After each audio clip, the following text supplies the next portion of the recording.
सारे प्रणाम, मैं हूं हिमांशु द्विवेदी और स्वागत है आपका हमारी खास पेशकश चुनावी चर्चा में। देश में आम चुनाव निर्णायक मोड़ पर आ पहुंचा है। कल अंतिम चरण का मतदान होने जा रहा है। कल शाम को 6 बजे तमाम सर्वे एजेंसियां अपने अपने एग्जिट पोल के माध्यम से देश के सामने रूबरू होने जा रही है, बताने जा रही है कि देश ने किसको चुनने का मन बनाया है। हालांकि सही फैसला तो 4 तारीख को तब आएगा जब मतगणना का सिलसिला शुरू होगा। पर हम आज इसी विषय को लेकर बात कर रहे हैं कि पूरा जोर जनमन किस ओर। संदर्भ यह है कि देखो, इस 7 चरण के चुनाव में दोनों पक्षों ने, मतलब सत्ता पक्ष और विपक्ष ने पूरा जोर लगाया। प्रधानमंत्री नरेंद्र मोदी जो उम्र के 74 वर्ष पूरे कर चुके हैं, उन्होंने इस अवस्था में भी जिस कदर प्रचार किया वो अपने आप में अचंभित करने वाला था। 206 से ज्यादा सभाएं की, 80 से ज्यादा इंटरव्यू दिए, इसके अलावा अनगिनत रोड शो किए। यह नरेंद्र मोदी ने प्रधानमंत्री रहते हुए किया। और महत्वपूर्ण बात यह है कि यह कुल संख्या 2019 के चुनाव प्रचार से कहीं ज्यादा है। अमित शाह भी कहीं पीछे नहीं रहे, उन्होंने भी 188 से ज्यादा जनसभाओं को संबोधित किया और पार्टी के कार्यक्रमों को जोड़े तो यह संख्या तकरीबन 221 के करीब हो जाती है। उन्होंने भी अनगिनत रोड शो किए। जेपी नड्डा जो पार्टी के राष्ट्रीय अध्यक्ष है, वो भी तकरीबन 150 के करीब कार्यक्रमों में शामिल हुए। इसके जवाब में राहुल गांधी ने कांग्रेस की ओर से प्रचार की कमान संभाली, वो भी तकरीबन 225 कार्यक्रमों में शिरकत किए। पर साक्षात्कार के संदर्भ में उन्होंने संकोच किया। आरोप मोदी जी पर लगता है कि वो मीडिया से बात नहीं करते, पर राहुल गांधी ने मीडिया से बातचीत करने में कोई बहुत दिलचस्पी नहीं ली। उनकी बहन प्रियंका गांधी ने भी चुनाव प्रचार किया, 2-4 चैनलों को इंटरव्यू भी दिए, लेकिन वो भी मैदान में लगी रही। खड़गे जी चुनाव प्रचार के अंदर एक बड़े चेहरे के तौर पर उभरकर सामने आए और उन्होंने न केवल जनसभाएं की बल्कि प्रेस कॉन्फ्रेंस के माध्यम से भी कांग्रेस का पक्ष रखने की कोशिश की। हम आज जो बात करने जा रहे हैं वो कुल मिलाकर इस चुनाव प्रचार के तरीकों पर बात करने जा रहे हैं, चुनाव प्रचार के मुद्दों पर बात करने जा रहे हैं और चुनाव प्रचार के मुद्दों से देश किस और जा रहा है इसे समझने की कोशिश करने जा रहे हैं। हमारे साथ इस चर्चा का हिस्सा बनने के लिए 4 खास मेहमान मौजूद हैं। हमारे साथ में जिस भारतीय जनता पार्टी का देश में बहुमत है और जो दावा कर रही है कि वो एक बार फिर प्रचंड बहुमत के साथ वापसी करने जा रही है, उसके सुदीप प्रवक्ता डॉक्टर हितेश वाजपेयी हमारे साथ मौजूद है। हमारे साथ में डॉक्टर पूजा त्रिपाठी जी है। कांग्रेस कैसा प्रदर्शन करेगी इस संदर्भ में हमारी दिलचस्पी है। क्या वो मोदी जी को अपदस्थ करने में कामयाब रहेगी? क्या इंडिया गठबंधन सत्ता में आने में कामयाब रहेगा? ये तो सवाल है, पर इससे भी बड़ा सवाल यह है कि कांग्रेस जो लगातार 2 चुनाव में 2 डिजिट पे है, वो 3 डिजिट में पहुंच जाएगी। हमें डॉक्टर पूजा त्रिपाठी जी बताएंगे। हमारे साथ यश भारती जी हैं, समाजवादी पार्टी के प्रवक्ता है, वह बताएंगे उत्तर प्रदेश में ऊंट किस करवट लेगा। और इन सब के बीच में तटस्थ राय देने के लिए देश के जाने माने वरिष्ठ पत्रकार श्रवण गर्ग जी भी हमारे साथ हैं। आप सभी का स्वागत है। चर्चा की शुरुआत डॉक्टर हितेश वाजपेयी जी से करते हैं। और हितेश वाजपेयी जी, आपसे समझने की कोशिश हमें यही करनी है। 10 साल आपने सरकार चलाई, सरकार ने तमाम प्रकार की उपलब्धियों को हासिल किया है, देश सफलता के नए शिखर पर पहुंचा है। इन सारी चीजों पर दावा करते करते भी इस चुनाव में आपकी पार्टी का प्रचार इन मुद्दों पर केंद्रित होने के स्थान पर कभी मंगलसूत्र के संदर्भ में दिखाई दिया, कभी बहस के संदर्भ में दिखाई दिया, कभी संविधान खतरे में दिखाई दिया, कभी आरक्षण को लेकर बवाल दिखाई दिया। तो आपसे समझना ये चाहते हैं कि आखिर इस चुनाव में किस आधार पर वोट पाने की कोशिश आपने की है और क्या उम्मीद कर रहे हैं? उपलब्धियों पर वोट की उम्मीद ज्यादा थी या विपक्ष की मंशाओं पर सवाल उठाकर आपको अपने संदर्भ में जन समर्थन की उम्मीद ज्यादा थी? दोनों नजरियों से आपको समझना चाहते हैं, आपकी सोच को समझना चाहते हैं। बहुत बहुत धन्यवाद हिमांशु जी। मैं आज की ही 2-3 उपलब्धियां जो भारत सरकार की हैं, भारत की है, उसको सामने रखकर चुनाव के मुद्दों को समझाने की कोशिश करूंगा जो एक्चुअली में है। आपने जिन बातों को कहा है वो सैम पित्रोदा, राहुल गांधी और इनके द्वारा इंगित बयानों पर प्रतिक्रिया मात्र था जी। जैसे कि आज की बहुत अच्छी एक खबर है कि आरबीआई ने तैयारी कर ली है और हम लगभग 100 टन सोना वापस ला रहे हैं जी। और एक ये जमाना था साहब जब सोना गिरवी रख रख के सरकारें चला करती थी और किसी भी सरकार के लिए सोना उसकी एक बहुत बड़ी स्ट्रेंथ होता है जी। और तो 100 टन सोना अब भारत वापस आ रहा है, तो सोने की भी घर वापसी होना शुरू हो गया है जो यहाँ से गया था। तो ये सरकार की मजबूती और हमारी सरकार चलाने का तरीका बताती है जिसको जनता पसंद करती है। दूसरा, जिस क्वार्टर में हम बैठे हैं हिमांशु जी, जी इस क्वार्टर में हमारी जीडीपी ग्रोथ रेट जो रही है 7.8 रही है। जी लास्ट ईयर इसी क्वार्टर में 6.2 थी। जी। और क्यूमुलेटिव हम देखें तो हमारा जो प्रोजेक्शन निकल के आ रहा है ईयर का, वो लगभग 8.2 आ रहा है, जो 7.6 और इसके आसपास प्रोजेक्टेड था। तो ये सब बताता है, जिसकी वजह से हमको व्यापक समर्थन लोग करते हैं।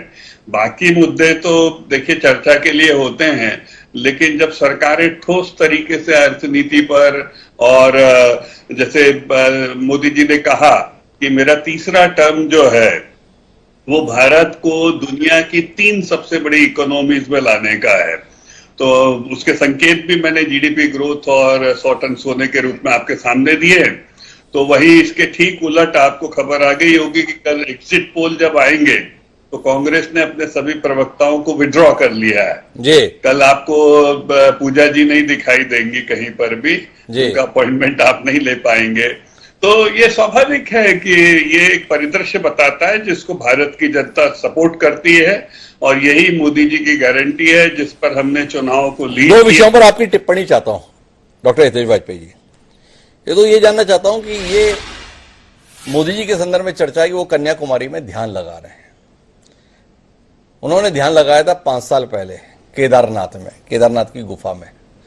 तो एक तो आपसे ये समझना चाहता हूं कि ये ध्यान हर 5 साल बाद चुनाव के मौके पर ही, निर्णायक मौके पर ही क्यों लगाया जाता है, इस पर आपसे थोड़ी सी टिप्पणी चाहिए, थोड़ा पता चले कि ऐसा क्यों है।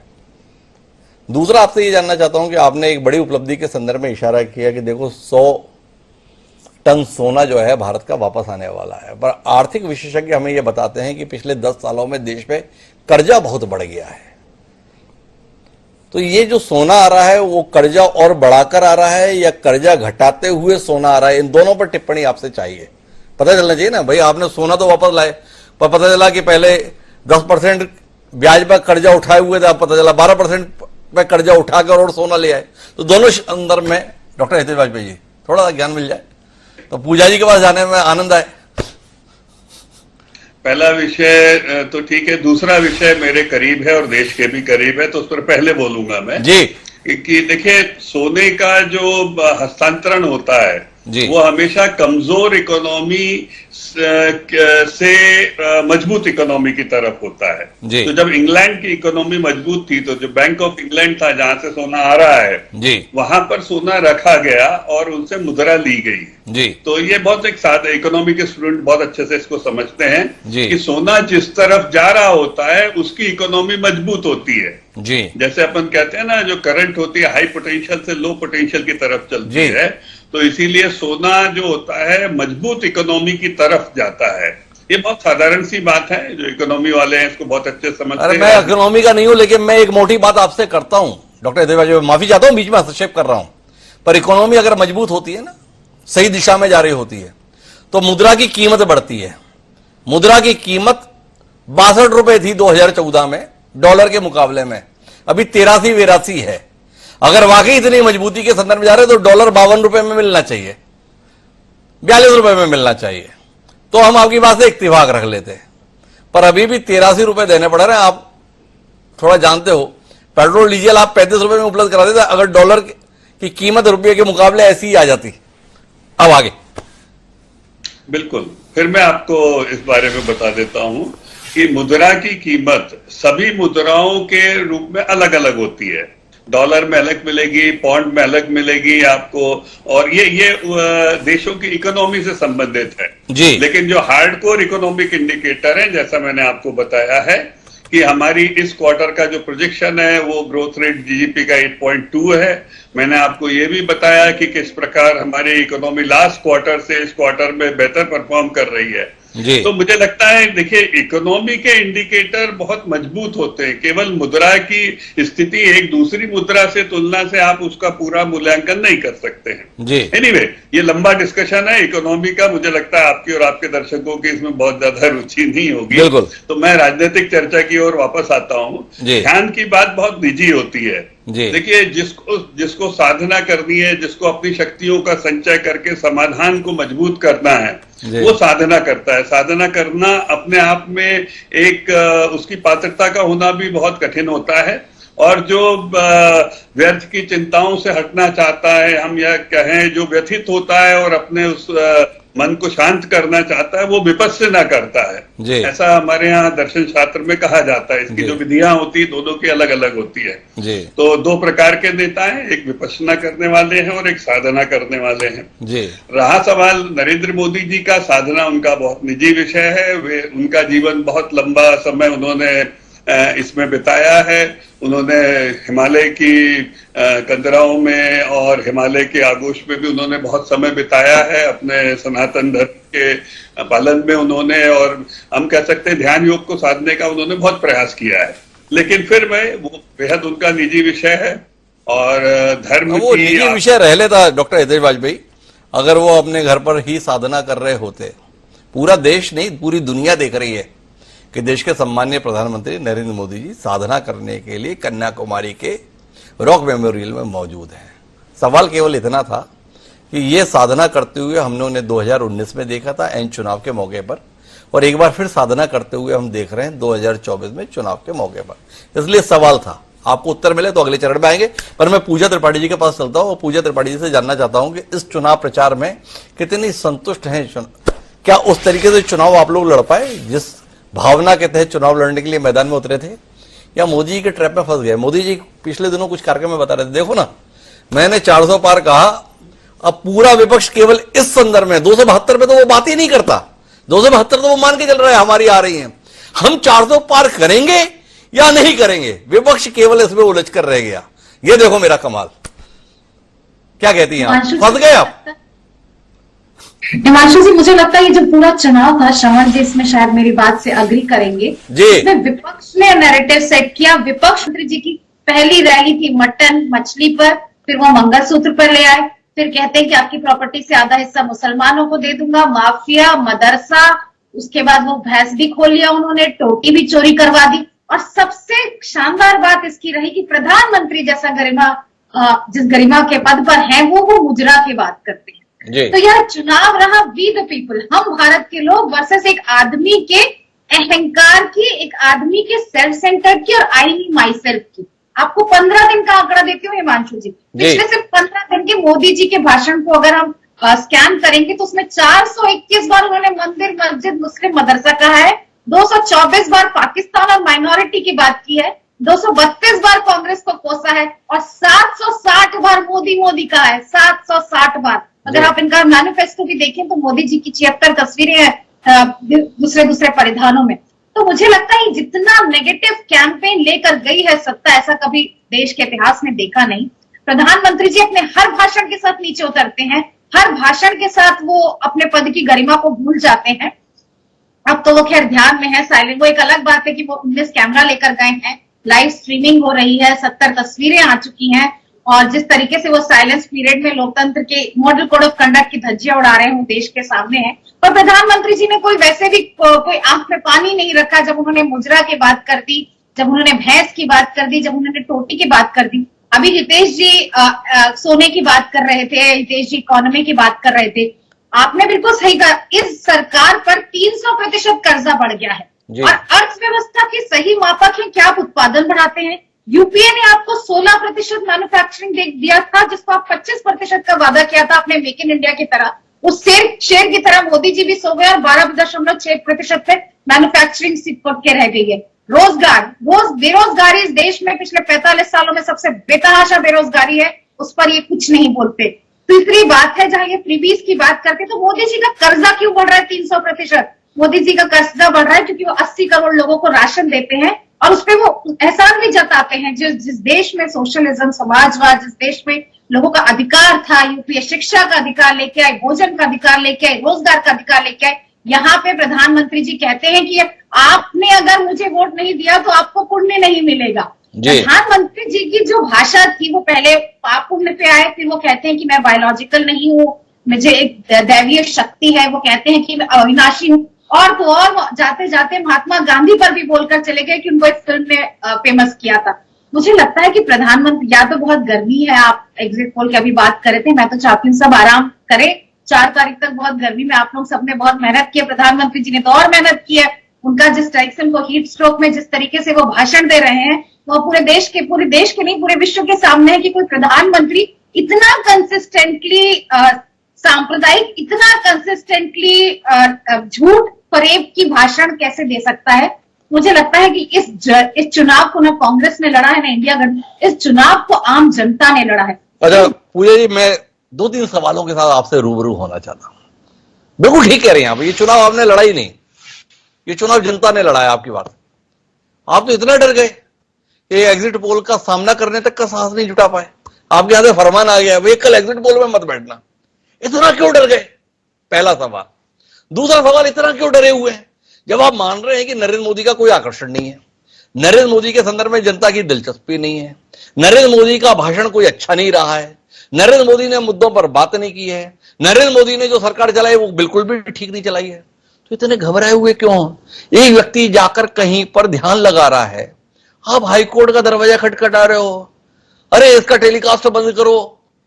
क्यों डर लग रहा है आपको कि भाई वो ध्यान लगाएंगे और ईवीएम में लोग बटन दबाएंगे? तो दूसरा सवाल आपसे जानना है, अगर नरेंद्र मोदी इतना ही खारिज हो चुके हैं जनता से, तो आपको इतने ध्यान के फोकस में क्यों है? दूसरा सवाल। और तीसरा और आखिरी सवाल आपसे यही है कि क्या पूजा त्रिपाठी जी को लगता है कि जिन गारंटियों को लेकर राहुल गांधी और मल्लिकार्जुन खड़गे जनता के बीच गए थे, उनके प्रति जनता ने कोई विश्वास जताया है? क्या आपको लगता है कि वो गारंटियों पर ठीक तरीके से बात हो पाई, या गारंटियों तक पहुंचने के संदर्भ में जो कुछ कहा था उसके माध्यम से कांग्रेस को उसका घोषणा पत्र मोदी जी के भाषणों ने भारी पड़वा दिया? 3 सवाल है आपसे, इतने डरे डरे क्यों हैं आप? पहला तो यही है। डरा कोई नहीं है, प्रधानमंत्री जी जिस तरीके से भाषण दे रहे हैं, डर और सहम और घबराहट तो उनके भाषणों में दिख रही है। हमने हर भाषण, हर मंच पे अपने 5 न्याय, 25 गारंटी की बात की और हम उस पर टिके हुए। आप कह रहे थे कि हम डर क्यों नहीं, क्यों हम कोर्ट का दरवाजा खटखटा रहे हैं, क्यों हम चुनाव आयोग की बात कर रहे हैं।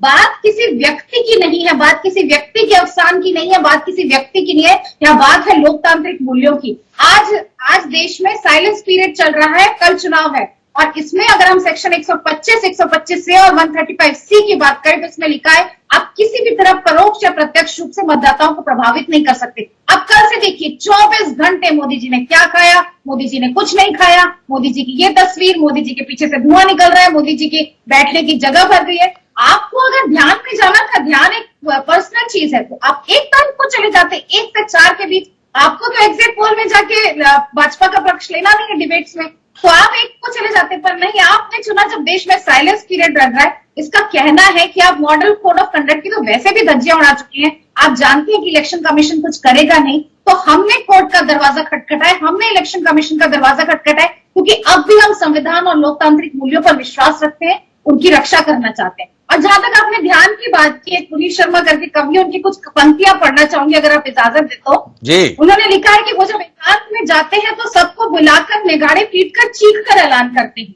असल ध्यानों से करते हैं ध्यान, सबके ध्यान से हटके सभी का खींच कर ध्यान दूंगी ध्यान करते हैं। वो आंखें बंद करके सोचते हैं मुझ पे कितनी आंखें हैं, मेरे इस ढोंग पर मोहित न जाने कितने दर्शक हैं, मेरे इस कर्तव्य के आशिक कहीं ये जान न जाए, मैं जिसका स्वाद न जानू समाधि ऐसी अदरक है। तो प्रधानमंत्री का ध्यान तो लाइव स्ट्रीमिंग हो रहा है टीवी पे, और ये कोई पर्सनल साधना नहीं है, ये सिर्फ मेडिटेशन नहीं, मीडिया अटेंशन है, जिसके लिए प्रधानमंत्री जी बिल्कुल सफल हो चुके हैं। जिस तरीके से आप लाइव स्ट्रीमिंग चल रही है, 75 तस्वीरें आ रही हैं प्रधानमंत्री जी की, पूरी फिल्म बन रही है, ये ध्यान नहीं है। तो पूजा जी आप मानती है ना कि नरेंद्र मोदी के प्रति इतना आकर्षण जनता में है?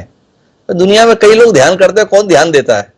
और मोदी जी ध्यान देते हैं, मोदी जी ध्यान करते हैं, सब उस पर ध्यान देते हैं। तो मानिए ना, ये मोदी जी का ध्यान भी जो है वोट दिला देता है। इसीलिए आप लोग घबराए हुए हैं, इसीलिए आप डरे हुए हैं, इसीलिए आप परेशान हैं। मीडिया पर भी तो मोदी जी का भयंकर आकर्षण है। मीडिया मोदी जी से ये सवाल नहीं करता कि आपने ब्रिजभूषण के बेटे को क्यों टिकट दी, मीडिया प्रज्वल रवन्ना पर सवाल नहीं करता। मीडिया मोदी जी कहते हैं मैं बायोलॉजिकल नहीं हूं, मैं तो अविनाशी, और मीडिया ऐसे देखता रहता है। मीडिया की हिम्मत नहीं है कि प्रधानमंत्री को याद दिला दे कि उनके पैदा होने से 20 साल पहले टाइम मैगजीन पर गांधी जी की फोटो आ चुकी थी। मीडिया की तो बातें मत करिए। जिस तरीके से मीडिया नतमस्तक हो गया है, तो मुझे लगता है कि दुनिया में आकर्षण होना हो, मीडिया में भयंकर आकर्षण है। मीडिया में भयंकर आकर्षण है मोदी जी का। पूजा त्रिपाठी जी को इस बात की शिकायत है, पर मीडिया भी क्या करे, जिसको जनता देखना चाहेगी उसको मीडिया दिखा देगा। क्या करें पूजा जी, समझने की कोशिश कीजिए ना। बहरहाल मेरे पास में अब जाने का समय यश भारती जी का। मोदी जी ने बहुत शिद्दत के साथ इस चुनाव में 3 शहजादों को याद किया। एक राहुल गांधी थे, एक अखिलेश यादव थे, एक तेजस्वी यादव थे। यश भारती जी हैं हमारे साथ में। क्या कहते हैं यश जी, मोदी जी के वारों ने आपको कितना घायल कर दिया? लगातार उत्तर प्रदेश में घायल ही होते आ रहे हैं आप। इस बार कोई उम्मीद है? राहुल जी और अखिलेश जी इस बार फिर साथ दिखाई दिए हैं। क्या उम्मीद कर रहे हैं, ये साथ कुछ काम कर देगा? हिमांशु जी, मोदी जी के वार ने तो देश को घायल किया है जी। जो 2014 में वादे किए थे, जो 2019 में वादे किए थे, वो वादे आज 2024 में भी कहीं दिखाई नहीं देते हैं जी। आपने भारतीय जनता पार्टी के साथी से सवाल किया, वो जवाब सोने और चांदी तक चला गया।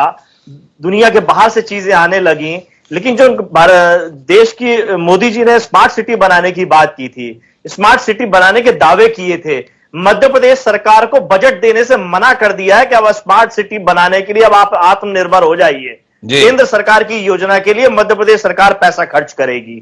तो इस तरीके से तो इनकी योजनाएं चल रही हैं। मध्य प्रदेश सरकार अपने आप में कर्जे में चल रही है, देश की सरकार अपने आप में कर्जे में चल रही है। अभी आपने कर्जे की बात करी, अगर कर्जा नहीं है, सब कुछ अच्छा चल रहा है, तो भारतीय जनता पार्टी के साथी बताते कि पेट्रोल के दाम कितने कर दिए उन्होंने, गैस सिलेंडर के दाम कितने कर दिए हैं, पब्लिक ट्रांसपोर्ट कितना सस्ता कर दिया है, वंदे भारत में कितना जनरल टिकट लेकर के आदमी सफर कर सकता है, ऐसी कितनी ट्रेनें इन्होंने चला दी है। तो वर्तमान स्थिति यह है कि एक जो साधारण टिकट लेकर के जनरल डिब्बे में आदमी जाता था, अनारक्षित डिब्बे में जाता था, वो तो बंद कर ही दिए इन्होंने। जो स्लीपर क्लास में आरक्षित करके जो वातानुकूलित नहीं जबरदस्ती घुसना उसकी मजबूरी है, क्योंकि सफर करना है, और इन्होंने डब्बे अनारक्षित वर्ग के लिए, स्लीपर क्लास में आरक्षित वर्ग के लिए जिस तरीके से डब्बे बंद किए, लोग जबरदस्ती एसी डब्बों में घुसने पे मजबूर हैं। उन्हें अपने गंतव्य पे जाना है, अपने काम पे जाना है, ये त्राही त्राही इन्होंने मचाई है। वैसे ही बेरोजगारी के लिए युवा जिस तरीके से सड़कों पे, आप देखिए उत्तर प्रदेश की जो रैलियां हुई हैं, जो प्रयागराज में हुई, जो फूलपुर में हुई, जो आजमगढ़ में हुई, वहां वो बेरोजगार खुल करके सामने आए और त्राही त्राही मची हुई थी इनके खिलाफ। बस वोट डालने का इंतजार कर रहे हैं। जो कल वोट डालने की तारीख उनके सामने आ गई है, वो अपना आक्रोश ईवीएम के बटन के माध्यम से भारतीय जनता पार्टी को हटाने का काम करेंगे। तो ये भारती जी को भरोसा है ईवीएम इस बार जो है वोट भाजपा के पक्ष में नहीं दिखाएगी।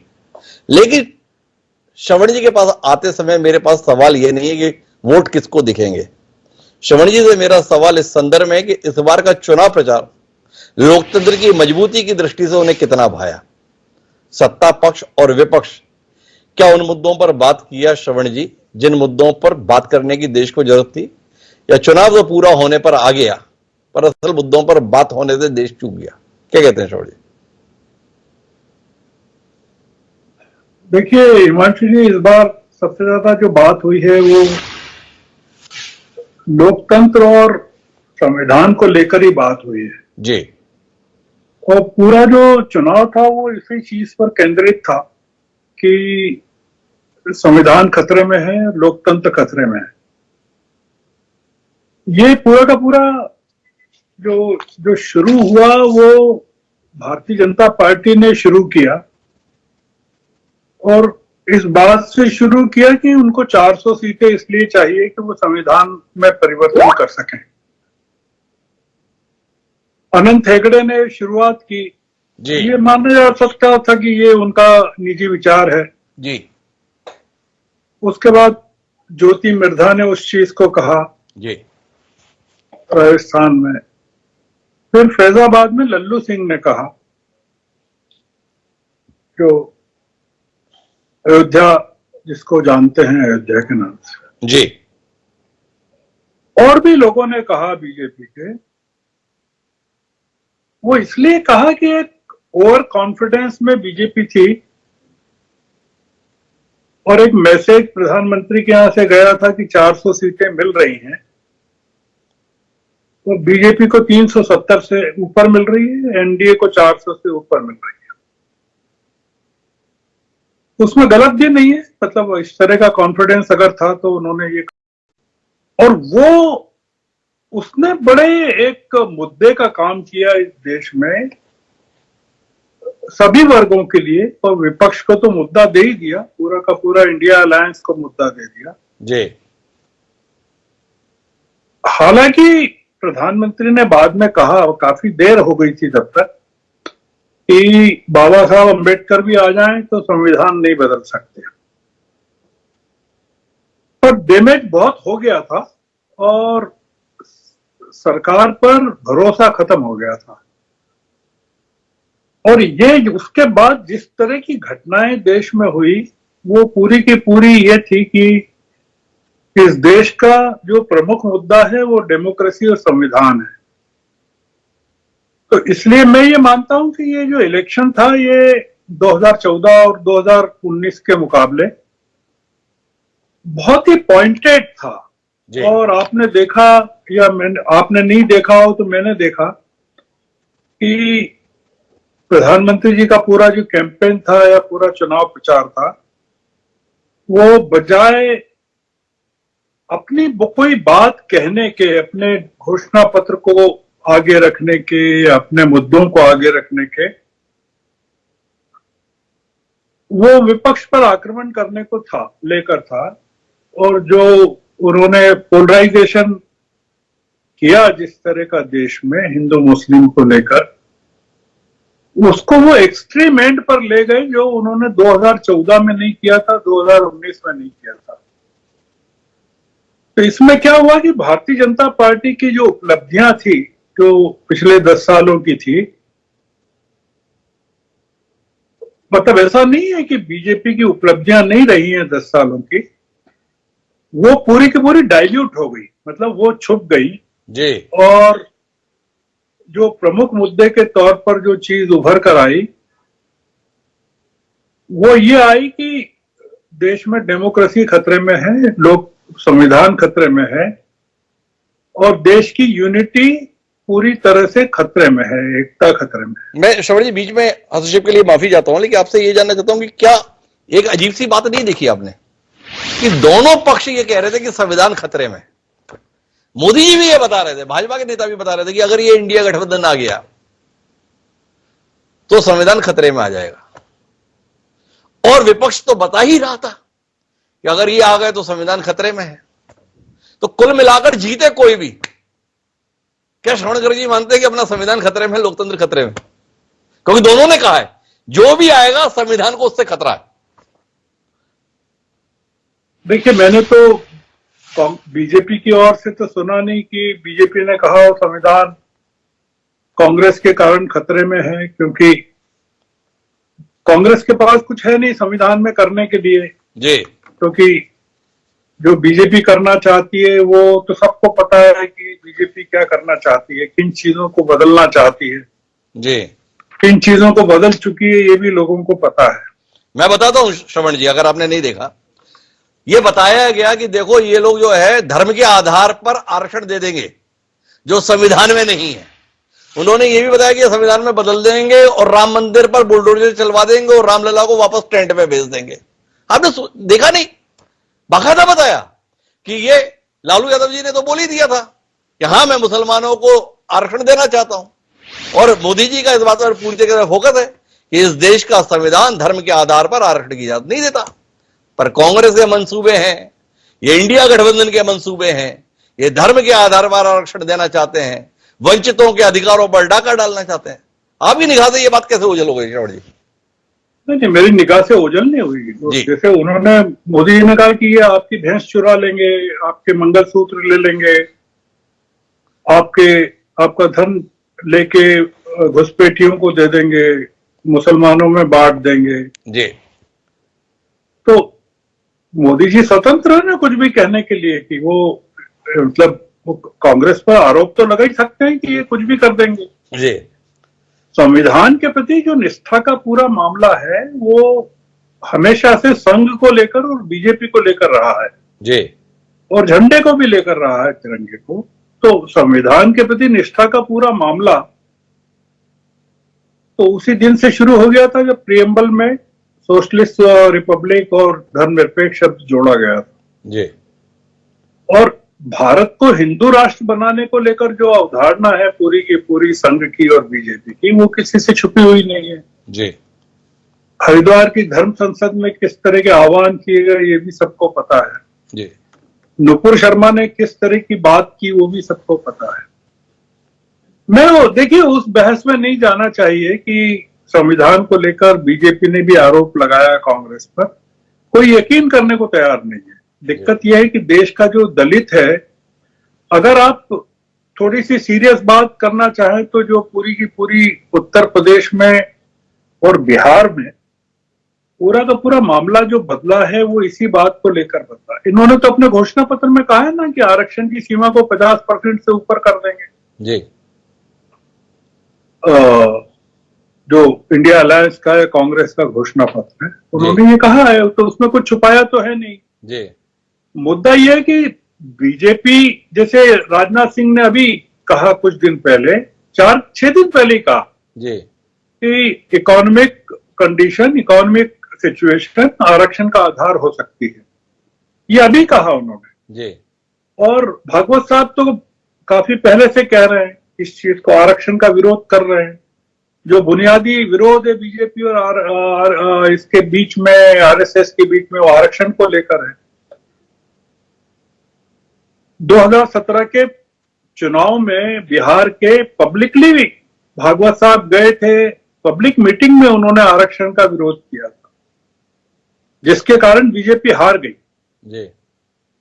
तो इसलिए मतलब या तो हितेश वाजपेयी जी पहले बोल लें तो फिर मैं जवाब। आप अपनी बात पूरी कर ले, हितेश जी को पूरा मौका मिलेगा, आप चिंता ना कीजिए। सत्तारूढ़ दल के प्रवक्ता, हम तो विपक्ष को भी पूरा मौका देते हैं। हितेश जी कैसे अनदेखा हो जाएंगे?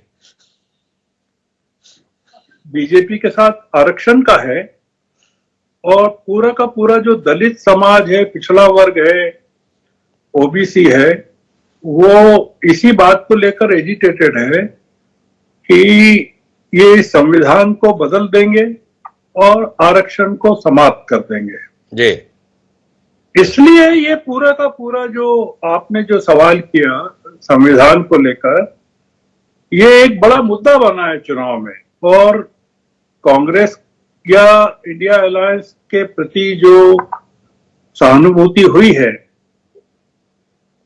जहां उत्तर प्रदेश है, बिहार है, या इस तरह के जो बड़े राज्य हैं जी, वहां मुद्दा ही यही है और कोई मुद्दा नहीं। और बाकी एक बात बताइए श्रवण जी, एक विषय पर आपकी टिप्पणी चाहिए, फिर मैं डॉक्टर हितेश वाजपेयी के पास जाना चाहता हूं।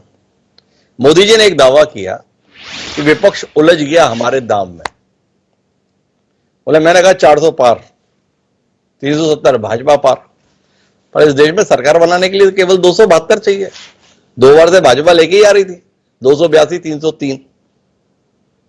तो क्या कहते हैं आप? 4 तारीख को इंतजार 400 पार हुआ या नहीं हुआ इसके संदर्भ में करना है, या श्रवण जी इस उम्मीद के साथ में कि 272 भी पार हो रहा है कि नहीं हो रहा है? देखिए, मैं कोई आपके चैनल पे कोई कमिटमेंट तो करना नहीं चाहता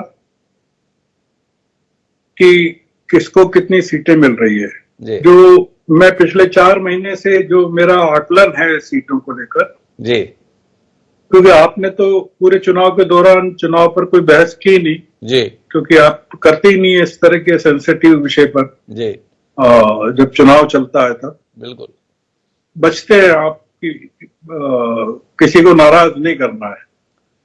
मैं 4 महीने से कह रहा हूं कि भारतीय जनता पार्टी को 220 से ज्यादा सीटें नहीं मिलेंगी जी। मैं उसका कारण भी बता चुका हूं, स्टेट वाइज भी बता चुका हूं और फिगर सब सारे फैक्ट्स के साथ बता चुका हूं। जिस राज्य में हितेश वाजपेयी जी हैं जी, वहां 29 में से 28 सीटें हैं। बीजेपी के पास 2019 में। और जिस राज्य में हिमांशु जी हैं वहां 11 में से 9 सीटें हैं। मैं बाकी राज्यों में नहीं जा रहा जी। मेरा सिंपल सा लॉजिक है कि आप सैचुरेशन पॉइंट पर बैठे हुए हैं, आपके पास बढ़ने की कोई गुंजाइश नहीं है, तो आप कम होंगे कि नहीं होंगे। आपने तो दिल बिठा दिया श्रवण जी। बताइए, हितेश जी ने पूरा जोर लगा दिया, उनकी पार्टी ने पूरा जोर लगा दिया है 29 की 29 का। आपने तो सिरे से खारिज कर दिया हितेश जी को। यहाँ छत्तीसगढ़ में बैठा हूं, ये 9 की 11 का सपना जाने कब से लेकर बैठे हैं, 11 की 11 आपने उस पर भी जो है पूरा तसल्ली से मठा डाल दिया। ऐसा आप क्यों कर रहे हैं हितेश जी के साथ में? मैं केवल ये कह रहा हूँ हिमांशु जी कि कर्नाटक में जब आपकी सरकार थी जी तब आपको 28 में से 26 सीटें मिली थी जी। अब आपकी सरकार नहीं है वहां जी। जब तेलंगाना में बीआरएस थी तब आपको 4 सीटें मिली थी, वो आज कांग्रेस की है। जब हिमाचल में आपकी सरकार थी तब 4 की 4 सीटें आपको मिल गई थी और बाद में मंडी की सीट आप, मेरा ये क्या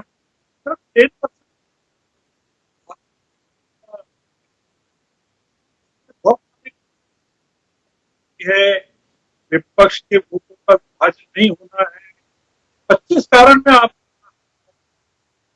बिल्कुल श्रवण जी, मैं आपकी बात से इत्तेफाक रखता हूं, लेकिन क्या करें, आप कहते हैं श्रवण जी बता रहे हैं कि देखो आपकी सरकार थी तब ये सीटें आई, पर 2018 और 2019 का उदाहरण उसके बिल्कुल विपरीत है। छत्तीसगढ़ में एक तरफा भाजपा का सफाया हो गया विधानसभा चुनाव में, 90 में से 68 सीटें सीधे कांग्रेस जी। एक और विपक्षी दल था, वो 7 सीटें ले गया, भारतीय जनता पार्टी मात्र। लेकिन 6 महीने बाद हुए लोकसभा चुनाव में 11 में से 9 सीटें जीत के भारतीय जनता पार्टी। मध्य प्रदेश में सत्ता चली गई, पर इसके बावजूद भी कमलनाथ के मुख्यमंत्री रहते हुए भारतीय जनता पार्टी और इसे जाने दीजिए, ये राजस्थान की तरफ अशोक गहलोत के रहते हुए एक तरफा भाजपा जीती, तो सत्ता रहे ना रहे परिणाम कुछ और आ जाते। और रोचक बात यह है कि भारतीय जनता पार्टी की 220 सीटों को आया श्रवण जी ने। पानी पीना था डॉक्टर हितेश वाजपेयी को, पानी पीते हुए मैं दिखाई दी डॉक्टर पूजा त्रिपाठी। बात कुछ समझ में नहीं आई, और फिर भी हितेश जी आपके पास आते हैं और आपसे समझना ये चाहते हैं। कितना घबरा गए आप। श्रवण जी ने तथ्यात्मक तरीके से अपमान दिया है।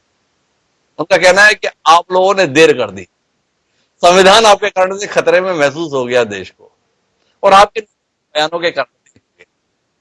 और जिनके रहते हुए संविधान खतरे में हो, उन्हें संविधान के तहत संस्कार बनाने का देश के अंदर घटना क्या? देखिए हिमांशु जी, माननीय श्रवण गर्ग जी बहुत सीनियर एडिटर रहे हैं और मैं उनका बहुत सम्मान करता हूं। लेकिन आजकल आप सब लोग श्रवण जी का सम्मान ही करते हो, पर उनके विचारों से इत्तेफाक नहीं रखते हो। ये बड़ी विचित्र स्थिति है।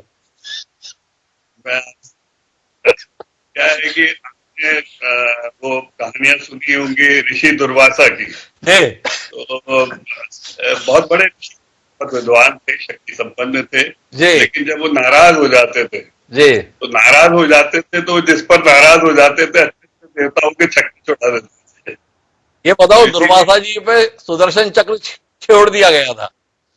ये श्रवण जी के संदर्भ में भी आपका कोई ऐसा इरादा विरादा तो नहीं है? ये कथा निकलती है महाभारत में।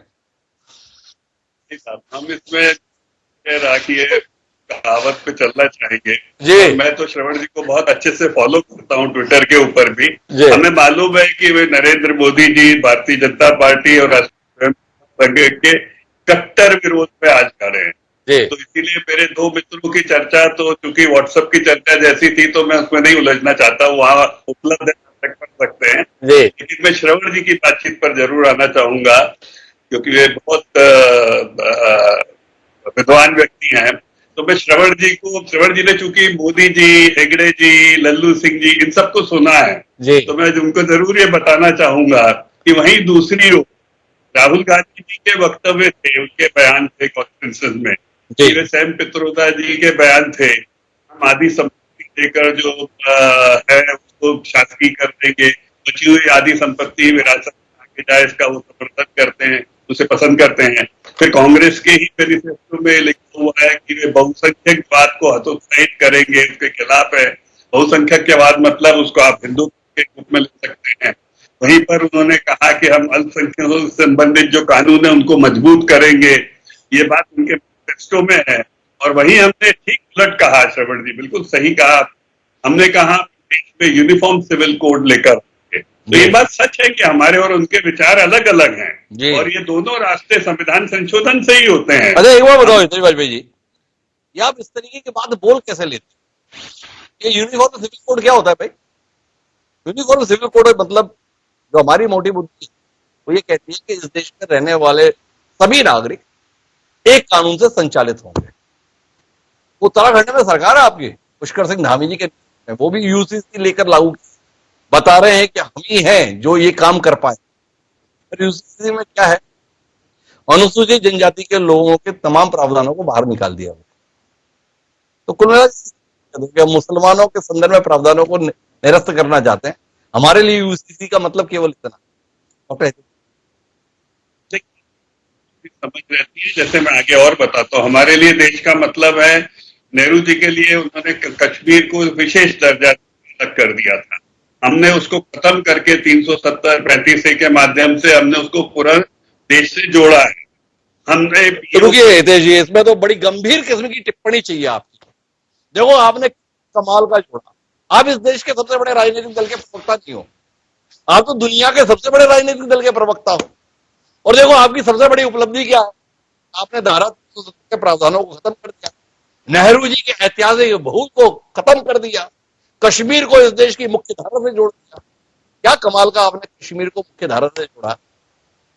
कश्मीर घाटी की 3 सीटें हैं, तीनों पर भारतीय जनता पार्टी चुनाव लड़ने की हिम्मत नहीं जुटा पाई, अपना कैंडिडेट नहीं उतारा है। देश अपनी इस बहादुरी, अपनी इस दिलेरी पर भी तो कोई टिप्पणी कर दीजिए ना।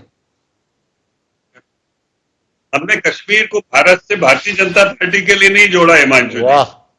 आपको पता है इस बार वहां का पोलिंग परसेंटेज क्या है? श्रीनगर जैसी आप पता करिएगा, और कितने समय बाद वहां पर इस प्रकार की पोलिंग हुई है। हमें तो केवल इतना बताओ, अगर मुख्य धारा में कश्मीर घाटी को आप ले आए हैं हितेश जी, आप तो इतने सुधी प्रवक्ता हैं, हमेशा तर्क के साथ बात करते हैं, इस पर आपको तर्क तो देना होगा ना कि अगर कश्मीरियों का विश्वास आपके इस कदम के संदर्भ, अगर कश्मीरियों का विश्वास नरेंद्र मोदी जी के संदर्भ में, अगर कश्मीरियों का विश्वास आपकी इस ऐतिहासिक पहल के संदर्भ में भारतीय जनता पार्टी के साथ है, तो भारतीय जनता पार्टी ने उसे प्रमाणित करने के लिए चुनाव से पलायन का रास्ता क्यों अपनाया? उत्तर डॉक्टर हितेश वाजपेयी जी आपको और अपनी पार्टी को देना चाहिए। की तरफ आके मुझे 10 सेकंड दीजिए। देखिए, भारत से जोड़ना, भारत के लोकतंत्र में कश्मीरियों का समर्थन ये बताता है कि वहां पर इलेक्शनियरिंग किस प्रकार हुई, वहां पे कितनी बड़ी संख्या में मतदाताओं ने भाग लिया। हमें नहीं चाहिए कि हमें वोट दें या ना दें, वो भारत में वोट दें, भारत से जुड़े। हिमांशु जी, ये बहुत जरूरी है, ये बहुत ध्यान से सुनिएगा। पाकिस्तान ऑक्युपाइड कश्मीर पाकिस्तान नहीं है, भारत का हिस्सा है। वहां आप चुनाव कराएं, इंशाअल्लाह कांग्रेस जीते, हमें कोई दिक्कत नहीं है, कांग्रेस हमारे देश का था। तो हम कोई अपनी राजनीतिक या इलेक्टोरल डेमोक्रेसी सेट करने के लिए बहुत दिक्कत है डॉक्टर हितेश वाजपेयी दलील के साथ में चुनाव लड़ रहे हैं ना। उन्होंने दलील ये दी है कि धारा 370 के संदर्भ में जो कदम उठाया है मोदी सरकार ने, उसकी खिलाफत के लिए वोट कीजिए और हमें जिताइए। इस विचार के साथ में अब्दुल्ला परिवार वहां पर चुनाव लड़ रहा है, वहां पर चुनाव पीडीपी लड़ रही है, और अगर वो लोग जीतते हैं तो क्या वो इस बात की मोहर के रूप में नहीं होगा कि आपके द्वारा जो कदम उठाया गया वो गलत हो गया? बिल्कुल नहीं होगा, क्योंकि वो चुनाव लड़ रहे हैं, लेकिन मतदाता मतदान में भाग नहीं लेते थे। 14%, 17% पोलिंग होती थी जो क्रॉस करी है। आप इमेजिन करिए 40% पोलिंग हो रही है। हिमांशु जी, आप तो इतने वरिष्ठ खबरनवीस हैं, श्रवण गर्ग जी इस बात को जानते हैं। तो मतदाताओं का चुनाव में भाग लेना मजबूत लोकतंत्र और देश का प्रतीक है। भारतीय जनता पार्टी वहां से जीतती है नहीं जीतती है एक अलग विषय है। भारतीय जनता पार्टी तो सभी 543 सीटों पे चुनाव भी नहीं लड़ती। तो क्या इसको आप इस प्रकार से देखेंगे? तो इसको भाजपा और कांग्रेस की दृष्टि से नहीं देखना चाहिए। नरेंद्र मोदी जी ने ये मजबूत निर्णय लिए हैं, और फिर मैं वापस श्रवण गर्ग जी से, आप मेरे को बार बार हटा रहे जानबूझ के, क्योंकि आपको पता है कि मैं उनके जवाब देना चाहता हूँ जी। तो श्रवण गर्ग साहब थोड़ा सा समय निकालकर यदि कांग्रेस के मैनिफेस्टो के 2 बिंदु करेंगे, उसके बाद राहुल गांधी जी के बयानों को देखेंगे जिसमें उन्होंने कहा कि मैं 10% लोगों के पास, जिनके पास बहुत सारा पैसा है, हिमांशु जी जैसे लोग हैं जो बहुत सारा पैसा लेकर बैठे हैं, उनसे पैसा लेकर मैं माइनॉरिटीज को दे दूंगा, इस प्रकार से बराबरी लेकर आएंगे। सैम पित्रोदा जी कहते हैं कि मैं संपत्ति ले लूंगा, हिंदुओं के पास बहुत संपत्ति है और उसको मैं शासकीय कर दूंगा। तो यदि किसी के पास संपत्ति के रूप में, संपत्ति हर प्रकार की होती है, आप भी जानते हैं, तो उसकी आधी संपत्ति है कि एंसेस्ट्रल कानून में ले ली जाएगी, कैसा देश बनाना चाहते हैं। तो अपना मजाक खुद कांग्रेस ने उड़ाया है गर्ग साहब। ये कांग्रेस ऐसा नहीं, कांग्रेस में कमजोर नेता रहे हैं, लेकिन आज का नेतृत्व खुद मजाक उड़ा रहा है, उसमें हमारी क्या गलती है।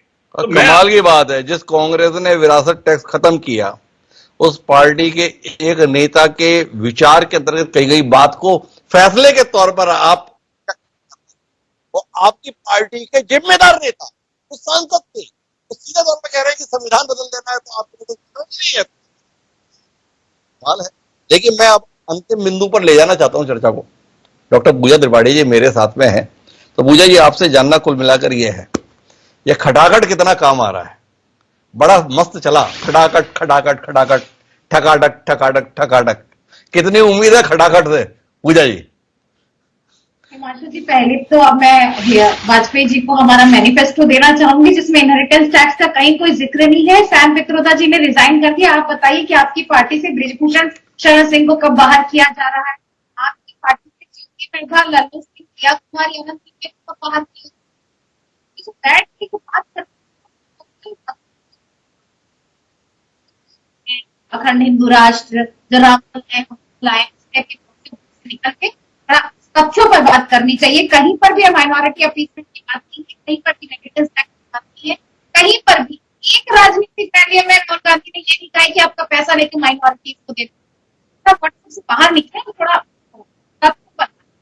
और जहां तक खटाखट की बात है, तो मेरे को लगता है कि ये पकड़ लिया है इलेक्शन में, खटाखट हमें वोट भी पड़े हैं और फटाफट हम मोदी जी को 4 जून को विदा करेंगे। वो अच्छे से और भी जगह जाकर ध्यान रखा है जिस तरीके से। ये मैं नहीं कह रही हूँ, ये यूट्यूब जर्नलिस्ट है, जो ये यूट्यूब चैनल्स है, वो जब जमीन पर जाते हैं और लोगों से मिलते हैं तो लोग कहते हैं कि हमारे। अच्छा ये बताओ, जब आपको खटाखट में इतना भरोसा है तो आप फटाफट कल के लिए सटक क्यों गए? कल के लिए भाग क्यों गए? फिर तो आप वापस बताओ। देखो हमारे पे कितना बड़ा उल्हाना दिया आपकी पार्टी के फैसले ने, डॉक्टर हितेश वाजपेयी को हमारे आने के लिए मौका दिया, कल आप डॉक्टर पूजा त्रिपाठी नहीं मिले, ऐसा आप लोगों ने क्यों?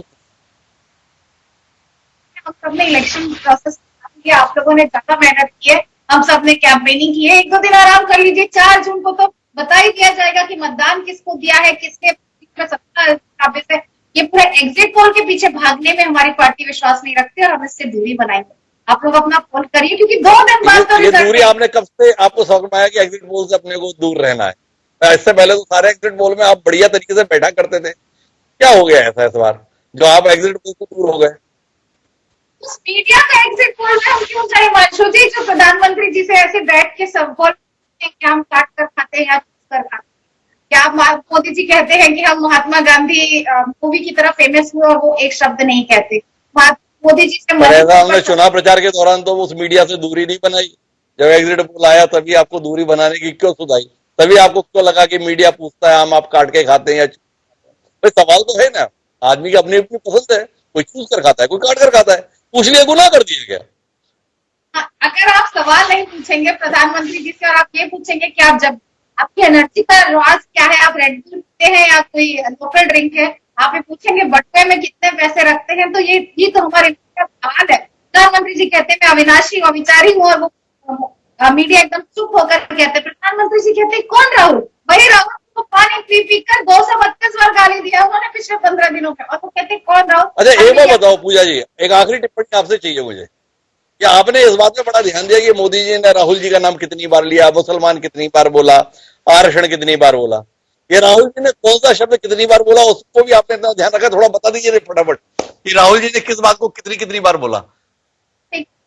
बताना चाहूंगी कि राहुल जी ने अपने हर मंच पे, हर राजनीतिक रैली में हमारे 5 न्याय और 25 गारंटी की बात की है। ना मंगलसूत्र की बात किया ना देखो आप फिर आप मुझे बहका रही हैं पूजा जी। देखो मैंने कितना गंभीर किस्म का सवाल किया। मैंने कहा भाई राहुल जी ने कौन सा शब्द कितनी बार बोला। भाई आपने बताया कि राहुल जी उन्होंने इतनी बार बोला, मोदी जी ने खुद का नाम कितनी बार लिया, कितनी, दो चार हमारे को संदर्भ नहीं बताइए ना कि देखो राहुल जी ने इतनी बार ये शब्द बोला।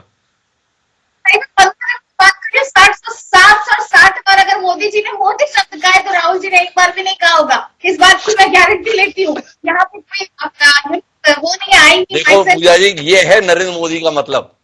नेता आपके राहुल गांधी, और आपको ध्यान देना पड़ा कि मोदी जी क्या बोल रहे हैं और कौन सा शब्द कितनी बार बोल रहे हैं, बताइए। इसके बाद आपको ध्यान देती है मीडिया से। अब कांग्रेस का प्रवक्ता भी शब्द तक गिन के रखता है कि मोदी जी कौन सा शब्द इतने दिनों में कितनी बार बोले हैं। मीडिया में शेयर करता है। वो आम काट कर खाते हैं या कर खाते हैं तो सवाल क्यों करते हैं? तो सवाल है ना। हितेश जी कुछ कहना चाह रहे हैं। जी हितेश जी, आपने ध्यान रखा क्या राहुल गांधी जी कौन सा शब्द जी आपके ये सवाल व्हाट्सएप पे आए नहीं है, इसलिए इसका जवाब इनको नहीं पता है। आप इसको फ्लोट करके जब आ जाएंगे तो पूजा जी बताएंगी। चलिए बहरहाल मैं वापस यश भारती जी के पास आने चाहता हूँ। यश भारती जानना आपसे है कि पिछली बार बहन जी की कृपा से कुछ सीटें आपको मिल गई थी, ऐसे लोग बोलते हैं। इस बार बहन जी आपके साथ नहीं है, क्या कहते हैं? बहन जी के साथ दूरी भारी तो नहीं पड़ जाएगी? देखिए जनता के साथ है, जनता हमारे साथ, जनता चुनाव लड़ रही है। आपने भारतीय जनता पार्टी के साथी से लगातार सवाल किए, उन्होंने तो साफ कह दिया कि आप श्रवण जी के सवालों से दूर। हम दोनों को तो व्हाट्सएप यूनिवर्सिटी का ज्ञान कह दिया, जबकि एक्चुअल व्हाट्सएप यूनिवर्सिटी का ज्ञान तो भारतीय जनता पार्टी के लोग देखते हैं। आपने भारतीय जनता पार्टी के मंडी प्रत्याशी को सुन ही लिया होगा, देश का पहला प्रधानमंत्री कौन था, और समय समय पर ज्ञानवर्धन करते ही रहते हैं। तो व्हाट्सएप यूनिवर्सिटी से इनका बड़ा लगाव है, इसलिए उसकी चर्चा जरूर करते हैं। लेकिन जो तथ्यों पर बात, आपने कर्जों की बात करी, मैंने भी कर्जों की बात आगे बढ़ाई। स्मार्ट सिटी पे क्यों मध्य प्रदेश सरकार आत्मनिर्भर बना दिया, ये सवाल का जवाब नहीं दे पाएंगे। आरक्षण पे हमारे वरिष्ठ पत्रकार जी सवाल किया, उसका जवाब नहीं दे पाएंगे। क्यों 27% ओबीसी का आरक्षण मध्य प्रदेश में नहीं है, क्यों कोर्ट के नाम पे गुमराह करते रहे मध्य प्रदेश के ओबीसी वर्ग को, उसका जवाब नहीं दे पाएंगे। इसीलिए इनको हिंदू मुसलमान करना पड़ा। इनको हिंदू मुसलमान करना है। लेकिन मैं श्रवण जी इस पूरी बातचीत से का लाभ लेना चाहता हूं, एक विषय पर आपकी टिप्पणी चाहता हूं। एक चैनल से बात में गांधी को लेकर प्रधानमंत्री जी की टिप्पणी चर्चा का विषय। श्रवण जी हमें उपलब्ध है आज चर्चा में। श्रवण जी का कहना है कि हम किसी को नाराज नहीं करते, पर हम करना चाहते हैं और आपसे इस पर टिप्पणी करते हैं। गांधी जी के संदर्भ मोदी का कहना है कि गांधी जी के लिए ऐसा काम हमें करना चाहिए था 75 सालों में, हमने किया नहीं। क्या कहते हैं, कुछ कहना चाहेंगे? क्या इस चुनाव में गांधी वापस प्रासंगिक हुए? गांधी कौन से? राहुल गांधी, सोनिया गांधी, प्रियंका गांधी नहीं, मोहनदास करमचंद गांधी, महात्मा गांधी। देखिए, अगर आप सीरियस चर्चा करना चाहते हैं तो मोदी जी की कोई दिक्कत नहीं है। मोदी जी का जो संस्कार है वो संघ में जो प्रचारक के तौर पर उनकी जो ट्रेनिंग हुई है जी, और संघ का गांधी के प्रति जो नजरिया है, पूरा का पूरा विरोध था, और सावरकर गोडसे के प्रति जो स्नेह है, जो पूजा पाठ का भाव है सावरकर के प्रति और गोडसे के प्रति, वो एक तरह से ये उनकी जो टिप्पणी है उस पर हावी है। नहीं तो अगर आप पता करें कि नेल्सन मंडेला ने कब कहा था, आइंस्टाइन ने कब कहा था, टॉल्स्टॉय कब उनके जीवन में आ गए थे, मार्टिन लूथर किंग ने जो अमेरिका में आंदोलन चलाया वो किसकी प्रेरणा से चलाया। 1982 में फिल्म बनी, उसके कारण आए चर्चा में। तो ये मानना चाहिए कि 1892 में जब विवेकानंद पहली बार शिकागो गए धर्म संसद में 1893 में, और उन्होंने धर्म संसद में जो वक्तव्य दिया उसके कारण विवेकानंद चर्चित हुए। मतलब विवेकानंद का अगर अपमान करना हो तो ये कहना चाहिए। जबकि विवेकानंद ने अपने जीवन में 39 साल की उम्र में, 40 साल की उम्र में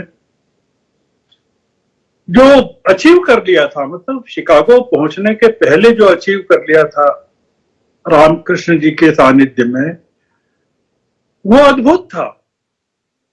कि अगर मोहनदास करमचंद गांधी के बजाय मोहनदास करमचंद पटेल होते या शाह होते या पांड्या होते, उनको गांधी नाम से छेड़ा है,